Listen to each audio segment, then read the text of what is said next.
17వ అధ్యాయము 11వ వచనం చదువుకుందాం. ప్లాస్టిక్ పువ్వులు.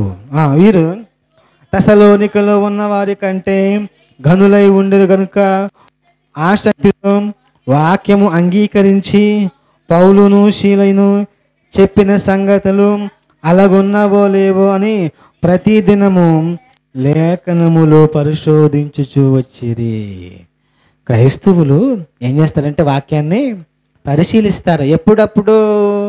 ప్రతిరోజు పరిశీలిస్తారట. వాక్యాన్ని పరిశీలిస్తారట. ఎవరు వాక్యం చెప్తున్నారు?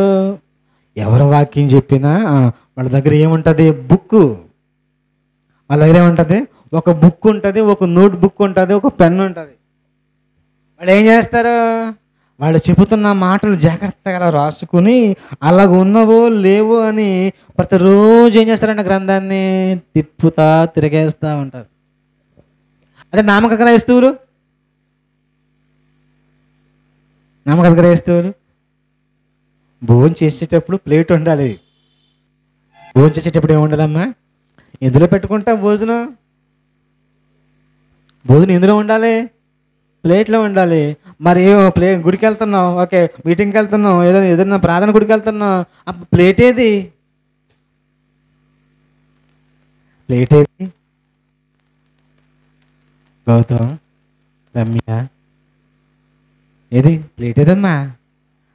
భోజనం వడ్డిస్తున్నారు, మంచి ఐటమ్స్ ఉన్నాయి అనే కదా ప్లేట్లు. దోశలు పెడతావా? దోశల్లో ఎలా పెడతా? మనం చెయ్యెట్టి చేతిలో ఇక్కడ కొంచెం అన్నం వేయండి, కొంచెం కూర వేయండి, కొంచెం కాజ వేయండి, ఇక్కడ అప్పడం వేయండి, సరిపోతుందా? సరిపోతుందా? పెరిగే సరిపోదు. ఇది దోశలు పెడతావా? దోశలు పెట్టుకుని కాదంటా నువ్వు కుక్కలాగా గతుకుతావా, నాకుతావా? పని అవ్వదు. ఎలాగా? ఎందుకు వెళ్తున్నావు అనే కదా నీకు టేబుల్ వేస్తారు, దాని మీద పేపర్ వేస్తారు, కుర్చీ వేస్తారు అనే కదా. మంచి ఏంటది? ప్లేట్లు. ఆ ప్లేట్లో నీకు ఏం పెడతారు? భోజనం వడ్డిస్తారు. మరి కంచం లేకుండా ఈ మధ్యన ఒక వీడియో చూశాను. ఎవరో మహానుభావులు భోజనం చేస్తున్నారు. ఆడ ఎక్కడ భోజనం చేస్తారు తెలుసా? అలాగే మీకులా నేల మీద కూర్చొని ఆ నేల మీద భోజనం వేసుకుని, సాంబార్ వేసుకుని, కూర వేసుకుని కలుపుకుంది అంటున్నారు నేల మీద.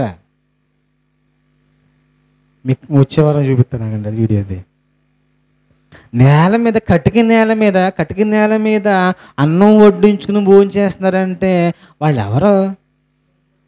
వాళ్ళు అజ్ఞానులు, అవివేకులు.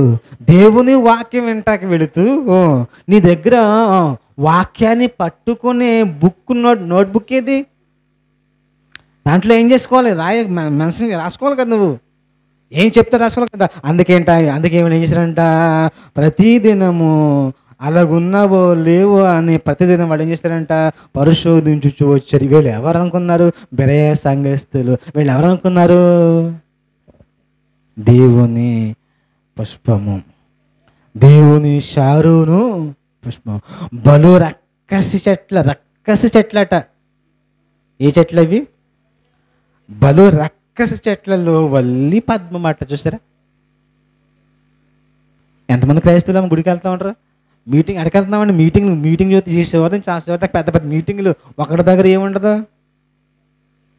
నోట్బుక్ ఉండదు, పెన్ ఉండదు. ఒకటి ఉంటుంది ఏంటి తెలుసా? కొబ్బరి నూనె డబ్బా ఉంటుంది. ఈ కొబ్బరి నూనె డబ్బా ఎందుకు? చూసారా? అది నామకార్థ క్రైస్తవుల దగ్గర ఏముంటుంది తెలుసా? కొబ్బరి నూనె డబ్బాలు తప్ప నోట్బుక్ ఉండదు. వీళ్ళు ఎవరు? పువ్వులు, ప్లాస్టిక్ పువ్వులు.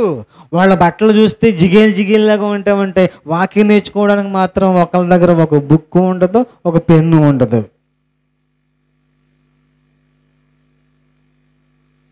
మంచి బట్టలన్నీ ఏం చేసుకుంటాం అని చెప్పి మంచి బిరువలో నీట్గా సరేసుకుంటూ ఉంటాం. దేవుని వాక్యం రాసుకోవడానికి ఒక డైరీ అని, ఒక నోట్బుక్ అని కొనుక్కోలేకపోతూ ఉంటాం. కొనిచ్చినా కానీ నన్ను ఏం చేస్తూ ఉంటాం? ఎక్కడో మాడేస్తూ ఉంటాం. ఫ్రీగా వచ్చింది లెక్క ఉంటుందా? లెక్క ఉంటుందమ్మా? లెక్క ఉండదు. ఫ్రీగా వచ్చి మనం కష్టపడి సంపాదించనుకోండి, ప్లేట్లోంచి అన్నం ఎత్తు కూడా కింద ఆడదు. మనం సంపాదించలేదు కనుక ఏం చేస్తూ ఉంటాం, మొత్తం కళ్ళం చేసేస్తాం. చూడండి, అందుకే నమ్మకార్థ క్రైస్తవులు వాక్యాన్ని ఏం చేయరు, పరిశీలించరు, పరిశోధించరు, అనుదినము వాటిని ఏం చేయరు, వ్రాసుకోరు. మరొకటి